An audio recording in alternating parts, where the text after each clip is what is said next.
تشریف لا رہے ہیں اہل حدیث یوتھ فورس پاکستان کے سابق صدر محترم جناب حافظ آصف مجید صاحب۔ اعوذ باللہ من الشیطان الرجیم، بسم اللہ الرحمن الرحیم۔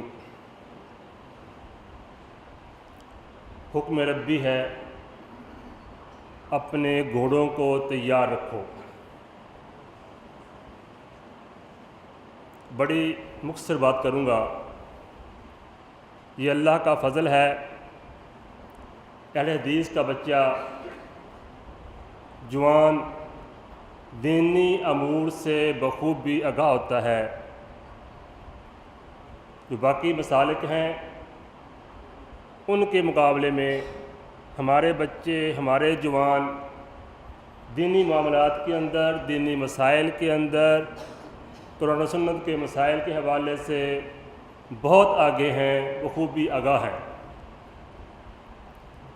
جو فرمایا گیا کہ اپنے گھوڑوں کو کفار کے مقابلے کے لیے، اپنے دفاع کے لیے تیار رکھو، اس کا مطلب یہ ہے کہ ہر دور کے اندر، ہر زمانے کے اندر جو ضروریات ہیں جس کے ذریعے آپ اپنا دفاع کر سکیں اور دشمن کا مقابلہ کر سکیں،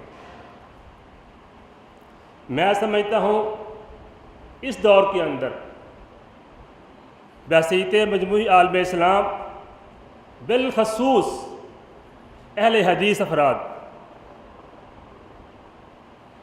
جدید زمانے کے تقاضوں کے مطابق جو ہمیں علوم حاصل کرنے چاہیے، ہم اس سے بہت پیچھے ہیں۔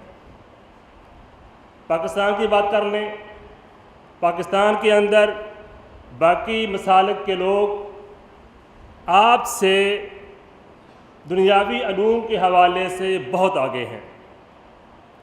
یہ میرا تجزیہ ہے، میری تحقیق ہے، میرا تجربہ ہے، میرا مشاہدہ ہے۔ ایک اور بات، صرف ایک لفظ کے اندر، کہ خدا را اپنے اندر اخلاص پیدا کیجئے،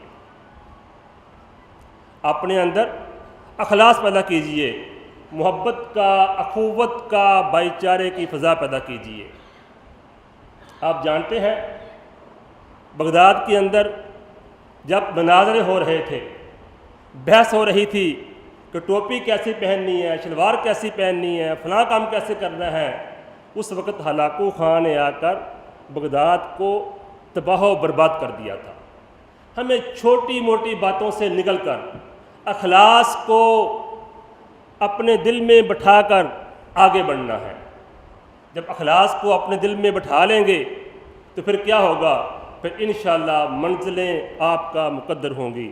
اللہ سے دعا ہے اللہ ہمیں صحیح راستے کا انتخاب کرنے اور عمل کرنے کی توفیق عطا فرمائے۔ شکریہ۔